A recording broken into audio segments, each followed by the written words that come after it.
Welcome to Vintage Hollywood Archive.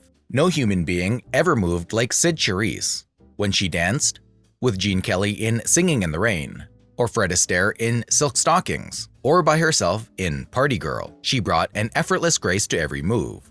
Her legs should have been registered as deadly weapons. How Cyd Charisse stole the show from Debbie Reynolds in Singing in the Rain. Make sure to watch the video until the end and leave your thoughts in the comments. If you are new here, join our wonderful community by subscribing to the Vintage Hollywood Archive channel. Cyd Charisse, dancing star of Hollywood's golden era. Cyd Charisse and a life of dancing. Cyd Charisse made dancing look as natural as breathing. She made it look easy, but it wasn't easy. Cyd was as dedicated to her craft as any sportsman, any artist. She had to be, because in her childhood was an illness that could have confined her to a wheelchair for life. Fred Astaire called her beautiful dynamite, and when she was dancing, Cyd Charisse was a dynamic and alluring talent. One of the screen's finest dancers, she became a legendary performer when she partnered with Gene Kelly in the Broadway ballet sequence of Singin' in the Rain, and went on to star with Kelly in Brigadoon and It's Always Fair Weather, and with Fred Astaire in The Bandwagon and Silk Stockings. When Gene Kelly asked what she'd like engraved on her gravestone, Cyd Charisse replied, "People sometimes had a problem placing her face, but they never forgot her pins." And then she asked what Kelly wanted on his. "Here lies Gene Kelly. He danced with Cyd Charisse," he replied. Her legs were sensational, of course, as long, mesmeric, and dangerous as the M1, and insured by the film studio MGM for $1 million. In Ziegfeld Follies, Cyd Charisse's ballet solo steals the limelight in a scene featuring showgirls in plumed hats, solemn white horses, Lucille Ball whipping a litter of dancing partners into line, and a pink satin carousel. In a later scene, she dances amidst a quivering mass of foamy soap bubbles, which apparently wreaked havoc with the technical equipment. Such stunning production numbers are key to appreciating the star power of Cyd Charisse. Cyd had polio as a 6-year-old girl in Texas and took up ballet to build her wasted, underdeveloped muscles. No natural, she started dancing as this frail little child and never stopped. It gave her body a lean, uncanny strength that no other dancer in Hollywood or beyond ever matched. She acted and sang a bit, but when she danced, she made the rest of the world melt away. In her greatest role, running rings around Kelly in Singing in the Rain, dancing was all Cyd did. Never said a word. Never needed to. Debbie Reynolds was Singing in the Rain's leading lady, but Cyd was the girl who appears to tempt and torment Kelly in the extraordinary 15-minute dance sequence that is the film's heart. Playing a gangster's moll who turns her back on true love for easy money, Cyd stole the show. Cyd's thing was supreme erotic elegance. She wasn't that tall, 5 foot 6 inches, but the sublime aerodynamics of the woman and the astonishing length of legs made her appear 6 inches taller. As streamlined as the Chrysler Building was one contemporary verdict. But beyond the silk stockings, Cyd had a thread of steel. She was more beautiful than Monroe and tougher than Muhammad Ali. There should be statues of Cyd Charisse. Born Tula Elise Finklia in Amarillo, Texas on March 8, 1922, to Lila Norwood and Ernest Enos Finklia Sr., owner of a jewelry store. She grew up at the family's 1616 Taylor Street home, receiving her later stage name from her younger brother who could not pronounce cis and called her Cyd. She took her professional surname from her husband, ballet instructor Nico Charisse.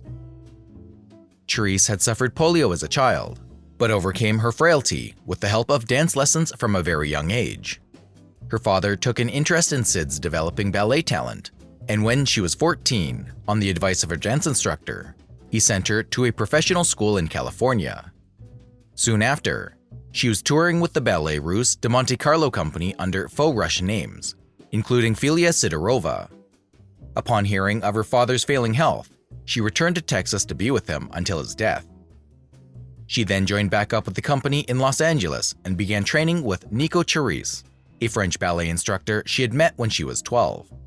She joined a professional company while still a teen. While on a European tour that was cancelled due to the outbreak of World War II, Nico, aged 32, met up with Cyd and asked her to go with him to Paris. The couple spontaneously wed in France on August 12, 1939. She still in her teens. She attracted notoriety in conservative Amarillo when she brought her older husband home to visit. Her mother, upon receiving the news, insisted the couple remarry in a proper ceremony in New Mexico. The newlyweds then moved to Hollywood, where they taught dance at Nico's school. As a favorite of friends who choreographed for movies, Cyd began appearing in small films, including Mission to Moscow and Something to Shout About, 1943, using the name Lily Norwood. She initially had little interest in movies, however, as her goal was to become a prima ballerina. But soon, Charisse was turning more towards film, appearing in several small films, and eventually abandoning her dreams of being a touring ballerina with the birth of her son, Nicky, in 1942. Because of this aspiration, she had not planned on getting married as young as she did, and attributed her sudden marriage to the loss of her father. Realizing she would not be able to tour easily with a child, she began to pursue a career in film, which would still offer her the opportunity to dance. Fortunately, by 1946, Charisse signed a contract with MGM. She had signed a contract for $150 a week and began taking vocal lessons to rid her of her Texas twang, and began appearing in major films such as The Harvey Girls and Ziegfeld Follies. Soon after Charisse became a Hollywood star, she and her husband split. In 1946, her marriage with Nico was over. She remarried a year later. Her career stalled, unfortunately, because of a combination of injury, pregnancy, and a poor received film. "Did you catch that girl Charisse?" Astaire asked Gene Kelly after they had watched a screening of Ziegfeld Follies. "She's too tall for you," Kelly told Astaire. He clearly had an eye on her as a dance partner for himself. She was a rather average 5'6", but neither Astaire nor Kelly was tall, and they were always wary of their partner's height. Indeed, Astaire's vanity was revealed when Charisse was eventually cast opposite him in The Bandwagon. Cyd was several inches taller than Fred. Her long legs made her look streamlined like the Chrysler Building. Fred was more General Motors. Said lyric writer Howard Dietz, "The discrepancy was a problem, but the producers wanted Cyd and built up Fred's ego and his heels." The partnership was sensational and audiences loved them.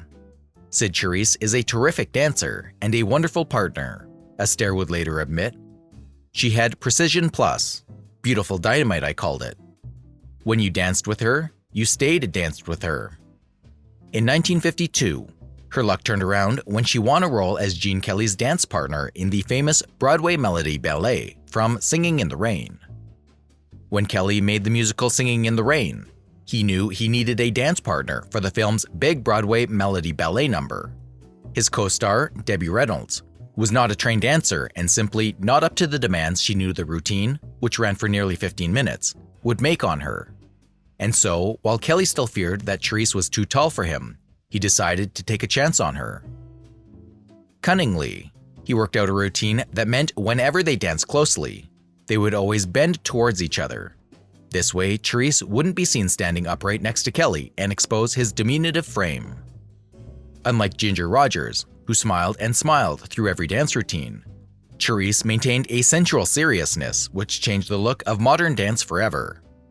The little girl with polio had grown into something new and wonderful. Throughout his career, Gene pushed people to their limit.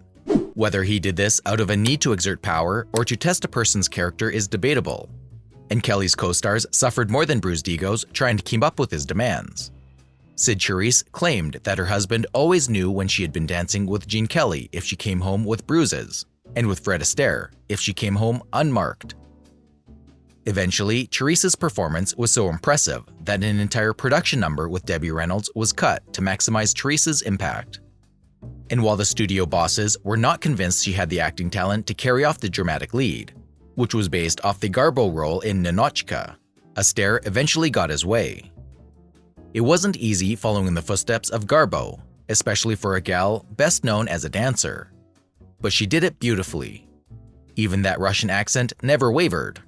I put my head on the block for her, and she never let me down, Astaire said adoringly.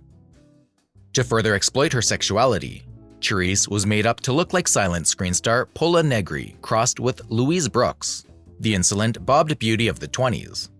Cyd always knew how to catch a man's eye. Although only featured in a brief routine, she had the look of a woman who knew how to make her way in the world. In an age when chorus girls had a look of China doll innocence, Cyd came across as a woman who knew that survival depended on her ability to seduce, beguile, and dominate a man. It was an incredible transformation. For Cyd was one of Hollywood's most respectable matrons. Her second marriage to singer Tony Martin, who survives her, lasted 60 years. Charisse had difficulty adapting herself to a strong bravura style. But when she did it in style, and again the routine and the partnership became a piece of Hollywood history. As Hollywood musicals went into decline, Cyd Charisse played straight roles with considerable accomplishment. She never achieved the success she had in her MGM heyday, but she built a new career in television, appearing with husband Tony Martin in song and dance routines. And she never lost her sex appeal or her wicked and enchanting sense of humor. Arriving in Rome in the 70s, the paparazzi greeted her at the hotel as though she were in her prime, vying to get shots of her million-dollar legs. "Even at my age," she smiled, "not bad for an old broad." Charisse was known not only as being a great talent, but also being above the whole Hollywood scene. She never thought of herself as a great star, but actually considered herself to be an introvert. She has been quoted, "Perhaps that's because I am basically an introvert. I knew I loved working, performing. What the public made of it was their business. I hoped that they liked me and admired my work, of course, but that pedestal they stuck me up on was insignificant in my view." As the popularity of the Hollywood musical tanked in the 1950s, Charisse quit dancing, but worked continuously as an actress. She even appeared in a Janet Jackson video in the 1990s, showing her continued spunk and ability to evolve as an in-demand entertainer. She also produced an exercise video called Easy Energy Shape Up, aimed at senior citizens looking for a fun and easy workout. She also received a National Medal in the Arts and Humanities in 2006, which is the most prestigious award given to artists in the United States. Charisse continued to celebrate the golden age of her career by appearing in various documentaries about MGM's heyday. Lastly, she performed as an aging ballerina on Broadway in 1992, dancing in the musical version of Grand Hotel. She died on June 17, 2008 from a heart attack. That humble attitude led her to be a highly functional and happy individual, which included a happy marriage to her second husband that lasted over 50 years. Today, Cyd Charisse is continuously cherished as one of America's greats during the musical era of Hollywood, and young performers often emulate themselves after her grace and ability to steal a scene with the simplest of steps. If you liked this video, don't forget to give it a thumbs up, and subscribe if you are new here.